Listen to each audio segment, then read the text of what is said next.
Good afternoon, and welcome to our industry show. This is our seventh edition and our seventh recording here at the Miami Community Newspaper. And today we have a special guest with us, and her name is Gisel. Welcome, Gisel, to the Miami Community Newspaper, and glad to have you here. And we're going to be speaking today about the industry, about construction. And I know you have a very good background in this trade. That's why we brought you here today to speak about the industry. And that being said, I want to welcome to all our listeners, and I want to thank everyone that has been participating and listening to our show. And also remember to please share this show with all your family, friends, and post it so people can have information about the latest information of what's happening in the construction industry. And that being said, Giselle, anything you want to say to us today? Welcome. Welcome to the Miami Community Newspaper. Thank you, Ernie, for the opportunity of sharing with you my life and my experience in this industry. I'm really flattered that you invited me today, Perfect. and let's do this. Perfect. Well, I'm gonna read a little bio about Giselle, and just so that you know her background. Miss Hernandez Yes. has over 5 years of experience in the construction and management, and more than 8 years of experience in the management industry. Specific expertise includes cost analysis during pre-construction process and construction, contract administration. She holds a bachelor's degree in architecture and a graduate degree in construction management as a project manager in Fort Lauderdale, in the Fort Lauderdale area. Yeah. Okay, perfect. Her roles and responsibility include managing claims, investigation, completion of contracting, construction management, financial analysis, field investigation activities, detailed schedule reviews, and compositions of complex technical reports, as well as cost to complex analysis. Complete analysis. Complete Yeah. analysis. There you go. So you complete the analysis. Yes, we Yeah. do a cost to complete analysis of projects that are in default and the surety company has taken over. So we prepare the cost to complete analysis Got it. for the insurance company for them to know what is the status of the project. Of the project. Well. Thank you so much for being here. So the reason why you're here is to show women and people in the industry that you don't have to be a doctor, you don't have to be a lawyer. You just have to step out that box and out of that comfort zone and basically get into another industry that perhaps you find yourself and you find your niche. In this case, Ms. Hernandez found her niche. Tell us about your story of why you got into this industry, how you started, and why you got into it. So I graduated from a I have a bachelor degree in architecture from Dominican Republic. I graduated in 2008. Correct. And then I came to the United States and I had to start over. So when I came here, I did what I had to do. I had to forget about everything in the past, about my life in Dominican Republic, and start over here. So I decided just to find out what else I could do. I spent the first 2, 3 years working in a factory or spa as a receptionist, and then later on as a technician. However, I wanted to be in the industry with architecture or either construction. At the moment, I didn't know. So when I started working with the engineer and the architect doing drafting, I I got a lot of interaction with contractors because the engineer that I used to work for, he does a lot of inspections. So I became his office manager later on, and I was managing the team, the projects, and his inspections, and later on going to the building department just to solve the plans comments. Correct. So I spoke to the architect that I used to work for, and I told him that I would like to do a master's degree, but I was thinking about doing it in architecture. And he looked at me and he told me, listen, Giselle, you are an architect, and that's something that nobody can take away from you. So go out there and do something better and get more knowledge in another industry. Right. And back in your country, when you had this degree, did you work doing architectural designs? Just a little bit. A little bit. Yeah, Okay. just a little bit. I Okay. only So you worked. brought that experience over. I had that experience, but I also had the knowledge, because when you do a bachelor degree in architecture, it's not something that everyone can go and get. Right. It's something that you have to work for it. Right. Right. And how many years did that take you in Dominican Republic? It took me 5 years. 5 years. It took me 5 years, and 5 years Right. that not being with my family and friends and telling them no, because I had to do all of the assignments and projects. And when I came to Miami, I was amazed about the projects here and the buildings here, because those are the ones that I used to do that. There is a building here in Miami that reminds me of a project that I did in Design 8, I believe it was. Right.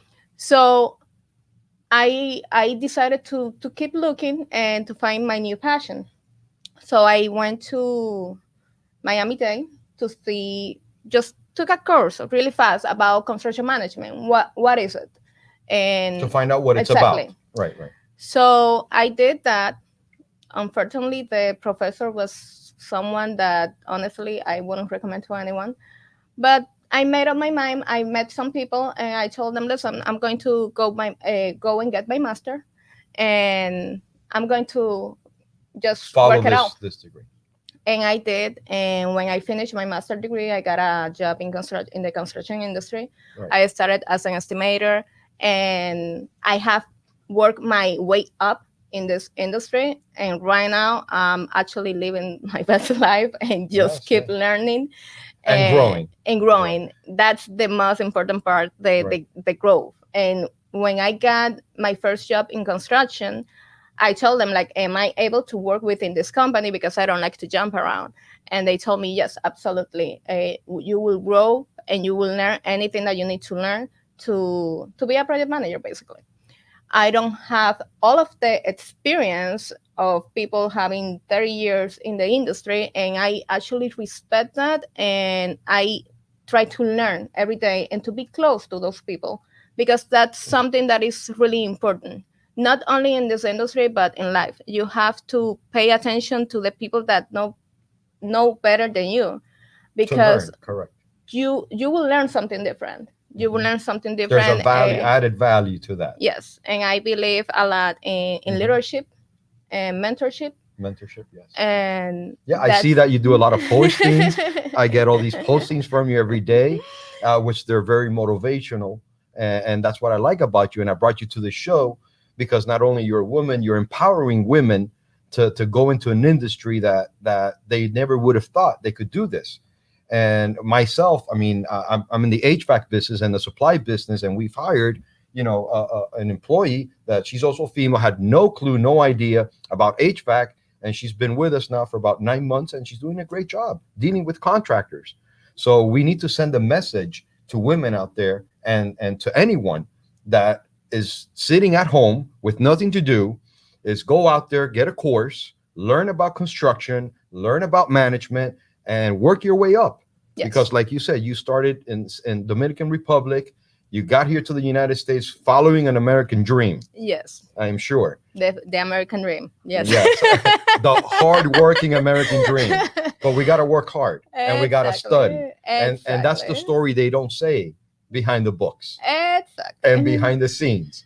But if you do work, if you go outside that box, if you do what you've done, you will be successful. Yes, because you have to understand that it's your attitude what matters. If Right. you are willing to learn, and if you are willing to grow, and if you are willing to just do whatever it takes to make it happen and just to grow, is you will do everything that you can, that you want. Right. So I read these stories that you put out every day, and Yes. they're motivational. What makes you do that, and why you do that? And I see you have a lot of followers as well. I do, You but can speak to the camera there. Your followers there. Okay. So I feel that all of us need motivation, and I read all of these posts every day for myself, and to motivate myself, and to remind myself that I can do it. And when I post that, and if one person replies back to me, I feel good that I'm impacting one life, and with one life, he's impacting and or her she is impacting another life, and I just do it to help out people because you don't know who might need it that day. Sometimes someone can text me and tell me, listen, you have been helping me a lot with everything that you post, and I can think like, okay, well, I'm glad that I did, because we all need that.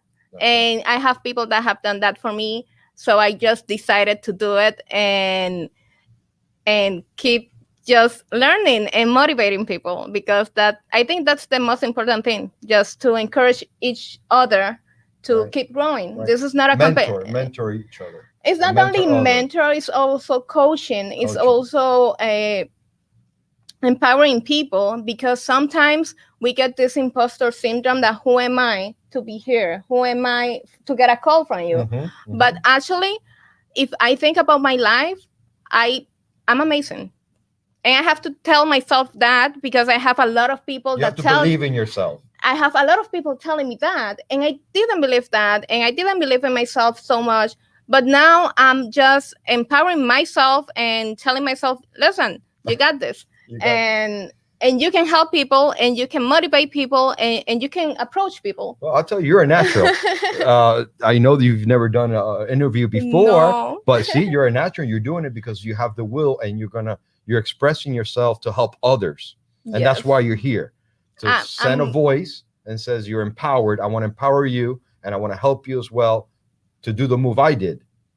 And I would like to encourage people to be uncomfortable. Like Get out right of the now, comfort zone. right now, this is out of my comfort zone. Exactly. But if you do something different and you get out of your comfort zone, just You're going to learn. to do the something experience. that you want to do, but you are afraid to do so, I think you will be surprised about the end, because you might realize that you actually like it and you like something different. And if you're doing the same thing over and over and over again, and you're expecting a different result with your life, is insanity. Correct. So just try to do something different out of your comfort zone, something that you didn't do yesterday or last week. Or something you don't expect that you've ever done, Exactly. and perhaps plan it and do it. And that's going to learn how to get you out of that comfort zone. Exactly. Right. Like I made a phone call and I said, Gisel, I need you here at the Miami Community Newspaper. And guess what? You're here. I'm here You said, today. Ernie, I got you. Yes. And thank you for this opportunity, having you here. That being said, Gisel has worked in projects before, and she's done takeoffs for our company, working with contractors. And basically, she's here to assist them doing this kind of takeoffs. And tell us a little bit about what you're doing besides working for a company that you represent, doing what you just explained. What also are you doing that you could also help your business, help yourself, help the industry? As far as what you can do. Yes. I do have You're experience. freelance. Yes. Yes. I am a freelance, and I also do estimating services and bookkeeping for small businesses. Okay. And with the estimating services, it's pretty much what I did for you. That is the takeoff and preparing the projects just for a bit. Right. Because sometimes you don't have the time, or you are too busy with another project, and you just need that little push, that little help. So that's something that I can offer as well. All right. Shout out to contractors. Please contact Gisel. Gisel, what's a good phone number to reach you? It's 786-239-9962. Right. So Gisel will take a full set of plans. You give it to her, the mechanical plans, and she will, in an Excel spreadsheet, color coded, explaining the takeoffs from the grills, from the boots, from how many duct sheets you're going to need. Yes. Do the complete takeoff and turn it into you, so that way we could give you a price, and that way you could bid the price at a faster pace. Exactly. And not only that, but it's also accurate, because Gisel does a very accurate job, and she details and entails the project a summary, correct? Yes, Of what because it it is really important to actually look at the drawings and read the specifications. Right now, a lot of people, they know how to count, however, they don't understand the scope. And yes, you can count the features, you can count the grills, however, you need to understand how this is working. And I really enjoyed that class that I took with you Yes. to understand the system better. And Right. that is something that you have to do in this industry. Is if you don't know something, just ask the question. Don't be afraid to ask the question Right. and learn, Right. because Right. there is no wrong question. Right. Right. And you will learn. And when I was preparing that document for you, I remember all of the conversations that we had, and that system that you offer. I actually didn't have the all Experience. of the Right, which experience. is the Unico small duct high Exactly. velocity unit. And yeah, sure. But it was a great experience to be doing that work for Right, you, to do the takeoff. to do the takeoff, and to learn Right. that And part about the mechanical right, and like you industry. said, we at HVAC providers we offer a training from the manufacturer to show people like yourself and the contractors and train them on products that we sell. So we train them and certify them on that product. So we offer this class where we invite engineers, architects to participate so they know how the system functions. That way the contractors knows how to install them. And if you're going to be helping someone to do a takeoff, you have the experience of how it really works. And telling the architect you missed this part. Correct. Because now you went to the class, you've learned how the system works, and now yes. you have the experience. And that's really important to Right. do in this industry, is Correct. pay attention to the details. Correct. And let's talk a little bit about like when you're in the projects and you're working on a project and you have an RFI, which is request for information. I know there's a lot of details going into that. Like we were speaking a little bit earlier before our interview, that you have an RFI, but there are other people in the same industry that may be affected by that change. Could you elaborate a little bit about that, of how, those Yes. change orders really need a little bit of more attention than Exactly. just doing a change order? So when when the contractor issue an RFI and that RFI response trigger a change order, something really important to look at is the scope of work itself. Mm-hmm. If you have to do something in an existing building, then you have other trades being impacted by the mechanical work that you have to perform. Right. So the there. plumber, the electrical may be running in that way. Exactly. Or the And wire not only that is the finishes part. It's the one that everyone forgets. The Mhm. finishes, that if you open up a wall, then you have to put up that wall to patch it, and then you have the drywall, and then you have the painting. to go over. So sometimes you have to paint the whole wall all over again, because you cannot have the same Match the same match. color. Correct. So that's something that you have to take into consideration. A lot of Right. people miss, and even issuing change orders, they miss that part. Right. And the owner can come back and say, "Oh, but I paid for that change order," and you cannot go back to the owner and tell, "Oh yes, Mr. Owner, I forgot to But now I have to paint the whole patching, wall." Right. the patching and the painting. Now you have to pay it out of pocket." Right. So this is where your expertise comes in. Yes. And you help really intel and detail what needs to be changed. Yes. And how it needs to be changed. Exactly. Counting with everybody else. And explaining the And scope explain of the work. scope of work of to it the being owner. changed. Yes. Being changed. Wow. So give me an idea of what's been your best project. Talk to me about a good project that you My liked, a good best- experience that you had that we could talk about.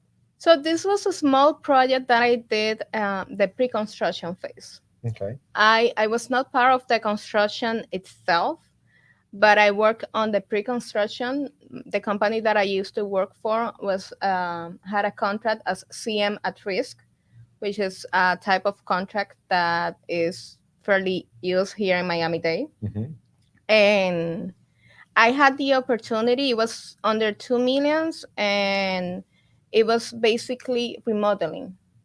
But I had the experience to deal with the architect from the beginning to the construction itself, to the bidding portion. So it was a pre-construction. So you had the Yes. right. But when you are working as CM at risk, you are, as contractor, you are responsible for everything, because you are giving to the owner a GMP cost, which is the warranted maximum price. So to issue a change order under that contract is because the owner asked you for something else, not because you missed something. Got it. Like in the heartbeat projects. Got So it. this experience, going to the site, having meetings with all of the trades that will be involved in in that project helped me to learn the importance of the scope of work related to each trade and how the trades coordinate among Each other, themselves. each other, right, And working in construction later on another project, learning the fact that they actually do not talk among each other during the construction phase, but They don't speak to each other. they don't. They go to meetings, they make a plan, But they don't. and there go. No, they don't. So Okay. that project actually helped me out because preparing all of the information and the RFIs for the pre-construction RFIs to the architect about things that they were missing, I actually did a study about the mechanical system because we were replacing the mechanical system on that school. It was a school project. And when I had the specifications of the product that they were specifying, and I had the drawings, and I had the opportunity to go to the site and measure everything and go to the roof, I was able to tell the architect and the owner that the location of those mechanical units were wrong. We're wrong. Oh, that always happens to us. We always have to go to That the field. you didn't have the space, that they my couldn't God. do it in that area. I had to draw everything and show them and explain to them, sit with them, and Right. find out with the mechanical estimator that we had at the time a possible solution to those rooms, basically. Right. And it was a good experience. Right, It was because a great experience Yes. going to the field and actually seeing and not just relying on the drawings. It was an amazing experience. Correct. Even on the inside, when I realized, okay, we have to paint this wall, but when we got to the room, there was a cabinet. You know, what is this cabinet? I didn't. Where is it in the drawings? Who is demoing this cabinet? So that was one of the projects that I actually remember dearly, and I learned a lot. I learned a lot with that Yes, project. Yes. I could see what you're relating to because it does happen to us, and we understand because engineers they design based on what they're told, based what they might think, but when you actually take those set of plans and you bring them to the field, like that's what I do as well with the contractor, and we do what is called a walkthrough. Yes. We realize that guess what? There's a column here, and they say that we were going to run an air conditioning duct through here. It's not going to work. Exactly. And that's where we have those RFIs and we got to change it. But this is something that you do prior than to running to these changes. So you actually go to the field Yes. and you check with your plans to make sure that this is going to work. That is when you have that type of contract. But Right. when you have a heartbeat, honestly, you don't have the time to do that and to go over everything. So Everything. you have to So- price what is within the contract. Okay, so what is that contract called? I'm actually learning this from you. The first one that I spoke about is CM at risk, which is CM at risk. construction manager at risk. Okay, The contractor takes the risk, basically. got it. If there's any other changes, he's buying the deal. Exactly. And the then other one is you have the heartbeat, which the is heartbeat. you are what is in the contract. That's what you are pricing, because you have to rely on those drawings, and it's a competition, actually. Because it's a bidding process. Exactly. It goes into It's- bidding. Yes. Got it. Actually, the pre-construction one that I did, the CM at risk, it goes out to bid as well. Okay. But the contractor manages the bid process along with the county. Okay. Have you done any county work? Yes. Yes. What kind of work have you done for the county? The county, we worked for the MDCPS, Miami-Dade County Public Schools. That's the project that I was referring to earlier. Perfect. And then I worked for a little bit Miami MIA at the airport Mhm. as a project engineer. And then for Broward County as cost manager at the Fort Lauderdale airport. Perfect. Yes. Perfect. Well, now that we're talking about the county, unfortunately, we had a mishap, as you know, here in Northside in the beach, Surfside, correct? That building collapsed, and I understand that we're in the industry, and there's a lot of people saying a lot of things and pointing fingers, and I understand it's a very delicate topic and a very delicate subject to speak about, and my heart goes out to other families and friends and everyone that has lost someone in this horrible tragedy that shouldn't happen. but it's not the time to start pointing fingers, but to perhaps, you know, look at this industry as a whole, and maybe we should be doing things a little bit different, or maybe a little bit slower, or a little bit stronger. You as an engineer, you know, or working Architect. architect working in this field, um, you know, is the construction being built quick? Is the construction, you know, because nowadays they make a building in 6 months. You know, I just bought a new house and they build it in 8 months. Yes. So is that a factor, or is that could be a factor? I understand also a bridge went down while being constructed here in South Florida as well. So is this something that we need to look a little bit more in depth as far as how they're being constructed? What is your thoughts and your idea on this? So my personal opinion on that matter, honestly, is you have to let the professional do their job. And honestly, when people talk without holding a license, either as a contractor, as an engineer, as a certified inspector, is it's a lot to say. Like you don't understand the industry itself, and you shouldn't make an opinion out of the blue without understanding the whole industry. Because some people like to point fingers to the engineer or to the architect or to the contractor Or to the builder? or to the builder, or in this case the condo association. The condo association, right? But honestly, you have to wait for an investigation to happen to a professional, to a group of professionals, because even when they do the investigation, it's not one person, it's a lot of people that have to be involved to get to the bottom of it.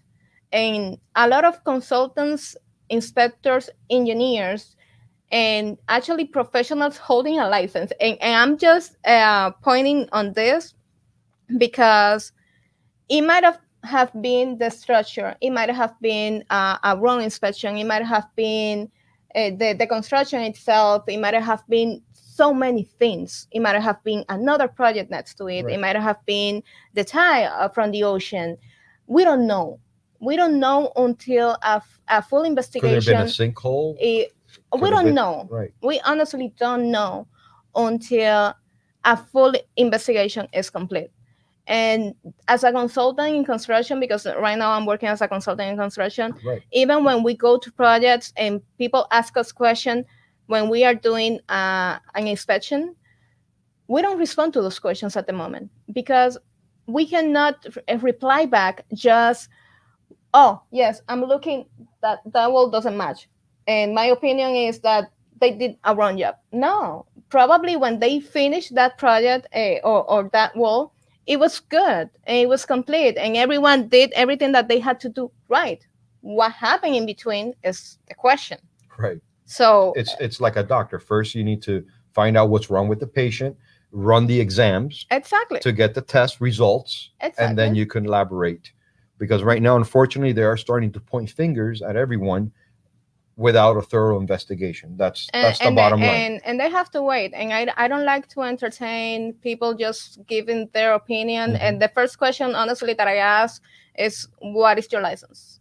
What is Right. your background? And this is And what is your experience? and this is to the public and to everyone out there. You know, you need to use licensed contractors. Buildings, I know they require, if you're not a licensed contractor, if you don't have insurance, you cannot work in these buildings because these kind of faults, you know, could happen. Exactly. And I've noticed also a lot of people are starting to get snapshots of buildings around, you know, around This- Miami, and they're showing parking lots that they're cracking and so forth. Have you heard anything about that going on right now? I have not heard about that going on right now, but I wouldn't be surprised Yes. because everyone wants a spotlight and everyone wants to be an engineer and everyone Yes, wants yes. to have just 5 minutes Right. of fame. I think, I'll say, yes. by an engineer that he does 40 years recertifications in that area as Okay. well. Okay. And he is really detailed on his reports and he is very thorough. So we have to let the professional Do the work. do their work. Now, let me basically. ask you, the 40-year, is that, how did they set that 40-year span of reinspection? You Is have to wait 40 years. why do I have to wait 40 years? Could it be re-inspected in 30 years? Why is there a reinspection of 30 years instead of 40 No, years? 40 year recertifications happens on buildings Right. on Why? from four dwellings, fourplex and up. Oh, 4 floors and up. Not four No. floors, fourplex. Fourplex. Okay, 4 units. Fourplex, 4 units and up. So they do a recertification Interesting. of 40 years, and then after that first 40 year, every 10 years, they have to recertify the building. And the recertification is basically electrical and structure. And structure. Yes. And my question is, would they probably be looking at maybe lowering that down to maybe a 30-year certification? Because if we would have caught this building maybe 10 years before, that might have made a change and we would have saved lives. I don't know the span that they might do, but I do know that after this one, They're going to be looking at it. the Florida building code may change, and they might do some exceptions in some type of buildings, maybe the ones that are along the ocean. Mhm. And yes, Because they have salt water that probably this might trigger a change a to the change code. to the code. Yes. Perfect. All right. Anything else you want to share with us today? Because we're almost about done here with this interview. I've really learned a lot with you here. Like you say, every day you learn something new. Yes. So I learned a few things with you here today. We spoke about some interesting things that are happening around our town, around our city, and we're part of it. We and, are. And we need to, no matter if it's good or bad, we need to make it better. Yes. And we need to evaluate and reevaluate all these situations that are happening within our industry, within construction, within building, the codes, etc.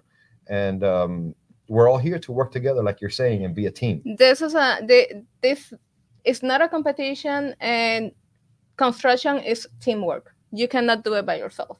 Right. You have to rely on other people to help you out and do great.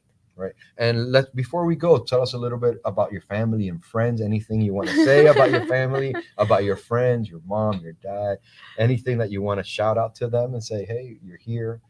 I love you all. Honestly, my family goes first, and Right. my closest friends as well. And yes, I love you guys. Okay, good. Well, again, Giselle, thank you so much for being here at the Miami Community Newspaper, sharing this great information. Like I said, I learned from you today. And how was your experience? Did you learn something here today as well? Of course, and thank you for having me. And actually, I really enjoyed this. Thank you. Well, I want to thank the Miami Community Newspaper. I want to thank behind the scenes Tommy for always being here and supporting us. And Michael Miller and his brother Grant, I want to thank you for this great opportunity. Cutler Bay Business Association, please always be part of it. We're going to have our luncheon meeting in 2 weeks, and we'd love to see you there. Giselle, thank you for being here. Thank you. I want to bring you back to my show to follow up on what's been going on here locally in Miami. And perhaps, maybe you have some new certification Yes. that you're working on. And I'm working on it. and you want to share it with us as well. Not a problem. Thank you so much. Thank you for having me. And please, everyone, share this information. It's going to be very valuable to your family and friends. And again, thank you to the Miami Community Newspaper for this opportunity. Thank you. Bye.